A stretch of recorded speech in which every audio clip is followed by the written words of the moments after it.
এবার শুনছেন না ছুটির উলাইয়া হাঁটা জমা দিছে গো ছাগল। ও মা ভাবি আনে কি এখন আর ডাব গাছ ডাফুন তো লাইয়া চুরি করে নিছে গই হিতিয়াতে চোর চুরি করে খানা আনি উলাইয়ের কাবে উলাইয়ের চোর বানাইছে মুতলে বুয়াই বুয়াই। আবার শুনছি দিদারে গাছ আম কাটার গো চুরি করে নিছে গো। আজ এর ছাগল দুয়া দিয়েছি এগুন আবার নিবে গো ছুটির উলাই গিয়ে।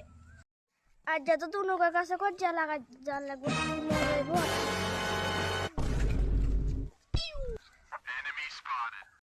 ছুটির মা ভাবি বুঝছেন না রে কি ভাবি কিছু কবেন নি রুকি আছে না আনের হোলা আর সুর কইছে আনের হোলা মাঝে ছাগল চুরি করে লেছে এগিন বেগিন রুকি আর কইছে কিতি তো মানুষের কোনা কোনা যায় রে এখানে গাড়াগাড়ি করবো কিতি তো খাই দে আর কাম আছে না আর যেহেতু চুলিন ছিলাম হিতি রে যাই জিজ্ঞাম আর হোলা যে কিতা চুরি করছে।